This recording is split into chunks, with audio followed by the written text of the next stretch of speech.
hoy día para conversar Pablo Carrillo Chávez. ¿Cómo está, Pablo? Bienvenido una vez más, pues. Bien, muchas gracias, mucho gusto estar de nuevo acá.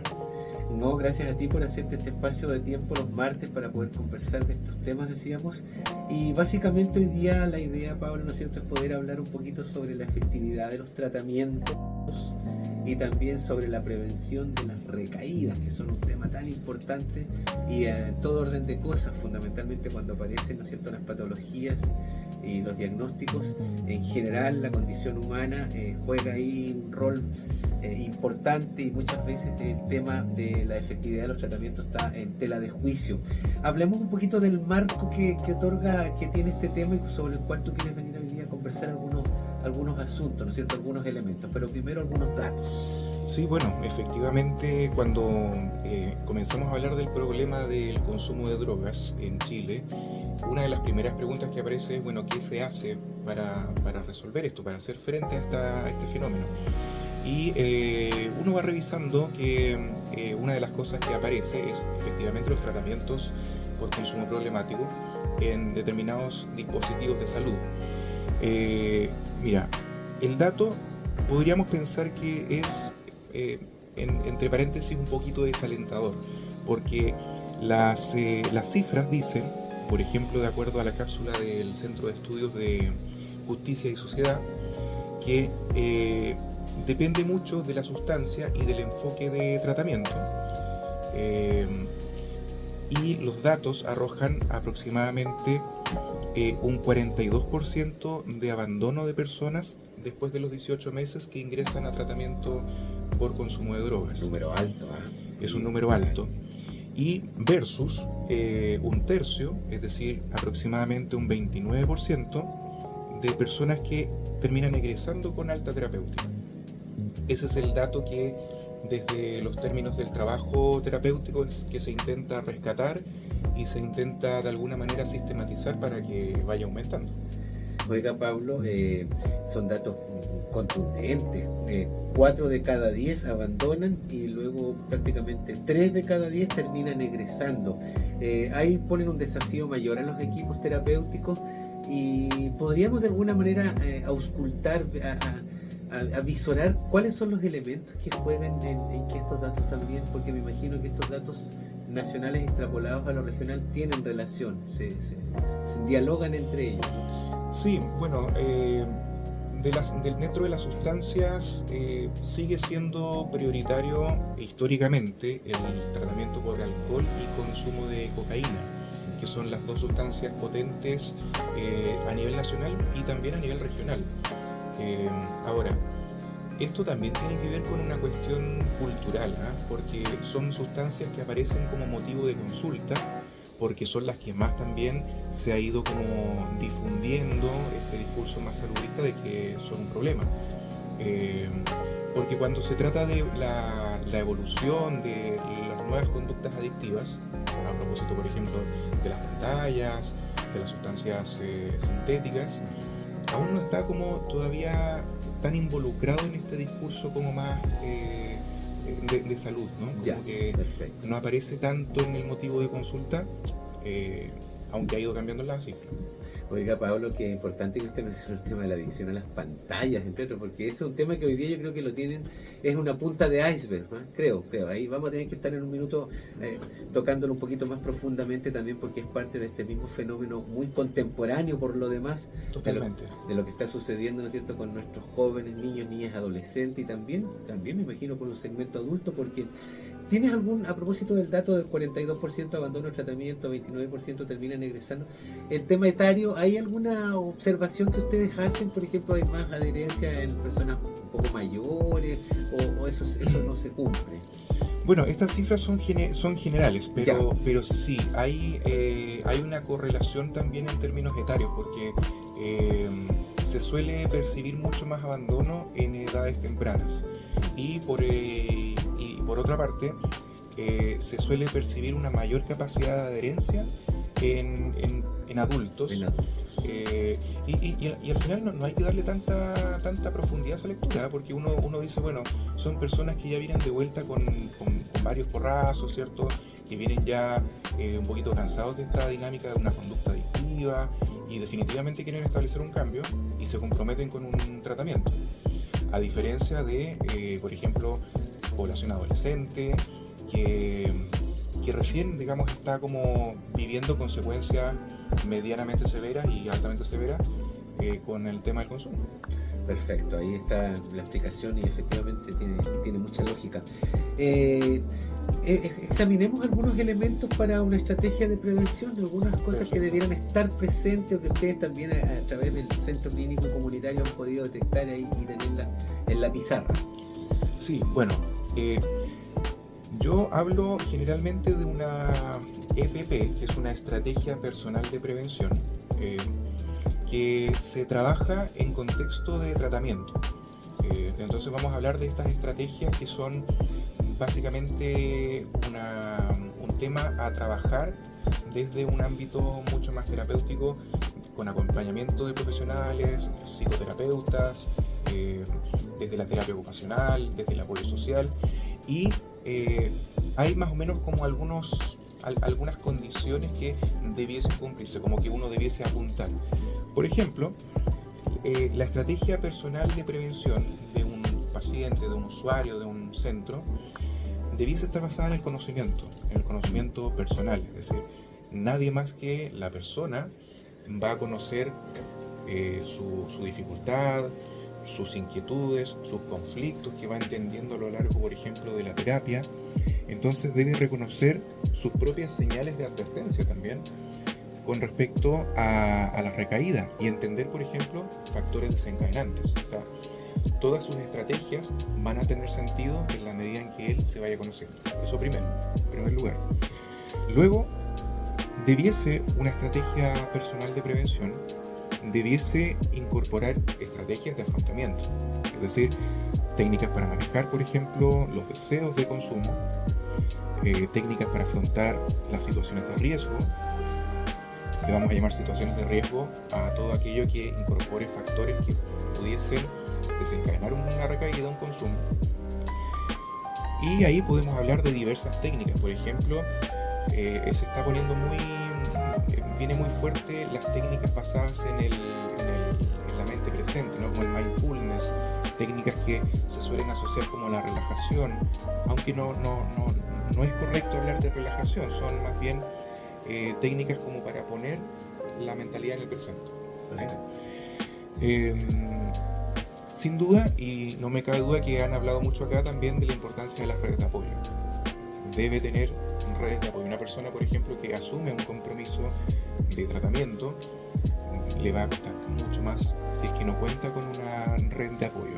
Estamos hablando de una red de apoyo que incorpore, que se base, por ejemplo, en seres cercanos, familias, amigos, familiares significativos, hermanos, padres, abuelos. Exactamente. La única condición de ese sistema de apoyo es que deben ser personas cercanas, pero que entiendan el proceso de recuperación. Es decir, que puedan sumar ese proceso. ¿Y qué es lo que se va exigiendo en los tratamientos, de hecho? Ese rol de acompañamiento, Pablo, es un rol que efectivamente tiene que tener cierta rigidez, pero también tiene que tener márgenes flexibles, me imagino, porque lo que tú decías, porque el tratamiento es un camino áspero muchas veces, ¿no? Áspero en el sentido, digamos, emocional, en el sentido de que hay algo de sufrimiento también en quien está padeciendo, ¿no? Mucho sufrimiento, porque a fin y al cabo esta temática ronda un poquito en la conexión con la salud mental, ¿sí? Se suele entender la problemática del consumo como un problema de salud mental. En términos de los discursos biomédicos, está asociado al área de la salud mental. Ahora, eso implica, por ejemplo, que la persona comienza en un proceso terapéutico a entender conflictos que son subyacentes a la conducta de consumo, conflictos que están en el trasfondo, es decir, la persona se empieza a preguntar, bueno, ¿y de qué se trata este problema que me está sobrepasando? Y en el camino de conocimiento, de autoconocimiento y exploración, empieza a develar conflictos personales, de carácter emocional, con su historia personal. Generalmente, y las estadísticas lo avalan, las personas que están en tratamiento y que tienen un consumo problemático considerable en el tiempo, generalmente tienen dificultades a nivel psicológico. Uno que otro conflicto, alguna patología de salud mental. Desde esa perspectiva, Pablo, bueno, el rol que va a jugar entonces un equipo terapéutico, un equipo profesional de apoyo, es muy importante. Yo quería preguntar, cuando estamos hablando de tratamientos efectivos, yo sé que no puede haber un tiempo determinado, pero ¿entre qué márgenes se maneja un tratamiento en términos temporales, Pablo, para salir? Cuando alguien llega, no sé si decir promedio, pero no me gusta la palabra promedio, pero más o menos los rangos en los cuales alguien pudiera efectivamente salir de las garras donde está atrapado. Te voy a dar el dato ideal de acuerdo como a la OMS. Ya. Y también te voy a dar el dato que manejamos nosotros en la experiencia práctica en el centro. De acuerdo a lo ideal, se entiende que una persona, cuando está trabajando un cambio de hábito, cuando lo va sosteniendo ya aproximadamente posterior a los 6 meses, se habla de una etapa de mantención. Por lo tanto, podríamos decir que se está consolidando un hábito nuevo o una modificación de hábito. Desde la estructura de un dispositivo de tratamiento, se piensa generalmente en 8 meses de tratamiento como un tiempo razonable como para una alta terapéutica, en la medida en que se van cumpliendo objetivos. En la práctica, los procesos, por lo menos desde el centro clínico y comunitario, que viene funcionando desde el 2020, tiene una cifra que se va acercando como al año y un poquito más, en donde se van percibiendo altas terapéuticas. Tenemos que entender las altas terapéuticas como cumplimientos de objetivos terapéuticos que se van como construyendo con el usuario, con la misma persona. Y a veces los objetivos también van como... se van como aterrizando, ¿no? Como que son realistas, no son objetivos fantasiosos y lejanos, sino que se van como aterrizando también a la situación de cada persona. Al contexto, ¿no es cierto? Claro. Y por eso es que ahí aparece mucho la palabra micro logros, ¿no? Como algo mucho más, un poquito más rebuscado. Pero interesante el concepto, micro logros. Los pequeños logros son esos que cada uno va sintiendo y va descubriendo justamente con el acompañamiento de un equipo. Sí, totalmente. Por ejemplo, un micrologro se podría entender desde una perspectiva de tratamiento basada en lo que se le dice reducción de daño, que es como cuando una persona, por ejemplo, quiere dejar la sustancia, por ejemplo el alcohol, pero no puede trabajar con una abstinencia total, no lo puede dejar todavía completamente. Bueno, vamos trabajando con una reducción progresiva, sistemática de la dosis, para que no vayan habiendo las consecuencias que suele tener, por ejemplo, una persona que se revienta en alcohol los fines de semana, por ejemplo. Claro. Entonces ahí hablamos de una reducción de daño. Perfecto, por ahí van entonces los conceptos básicos de esta estrategia de prevención que se lleva adelante, ¿no es cierto?, básicamente, y en el contexto que estamos hablando, a través de las tareas que ustedes desempeñan en el Centro Clínico Comunitario de la Universidad Austral de Chile.